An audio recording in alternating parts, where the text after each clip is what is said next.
All right, guys, we're going to combine everything together now. I gave you a short little list here. What you need to do when it says solve is you eventually are going to have to figure out what you would end up plugging into the variable to make that polynomial equal 0. All right, so first thing you have to do is you have to make sure that it equals 0. If it doesn't equal 0, you move everything to a side, preferably trying to keep your squared term or your cube term, your highest degree, positive.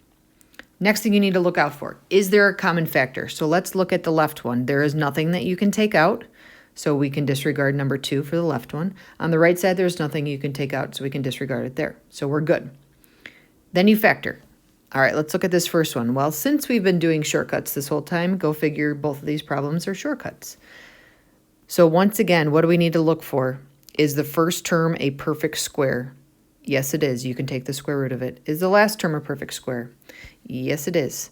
All right, from there, is the middle term 2 times the square root of the first one times the square root of the last one? And it is.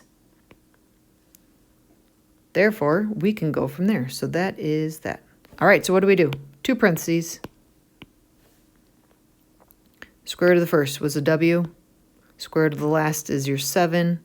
Now, for this one, your middle term is actually negative 14. So these two guys need to be negative. All right, so that makes a negative 7w. That makes a negative 7w, which makes your negative 14w. All right, so if it did not have the equal zeros there, you would not have to solve it, and you would be done from there.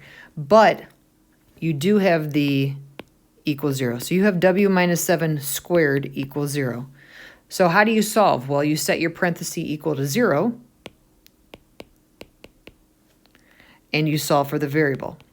If you really want to, you can write it twice, but what's going to happen is you're going to get the exact same answer. So really, you only need to write it once for these when it's quantity squared.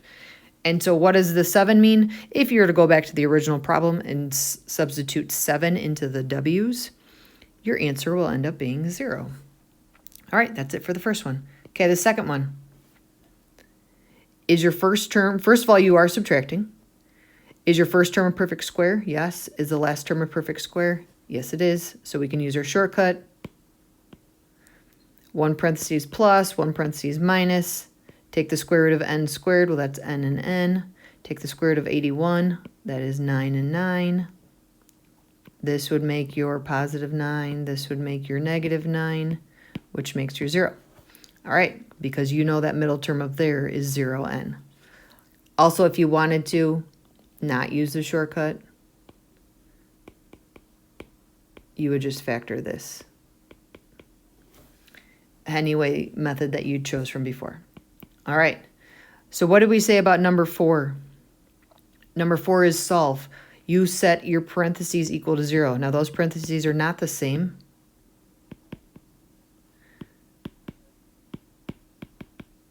So really, you drop the parenthesis. Drop the parenthesis. This n equals negative 9. This n equals positive 9. If you were to substitute these back in, negative 9 squared is 81. Minus 81 would equal 0. We definitely know that works. And the 9 squared minus 81 equals 0. So those are your 2 answers that you would plug back in to make your quadratic equal 0. All right, that is all for 7-7. Have fun.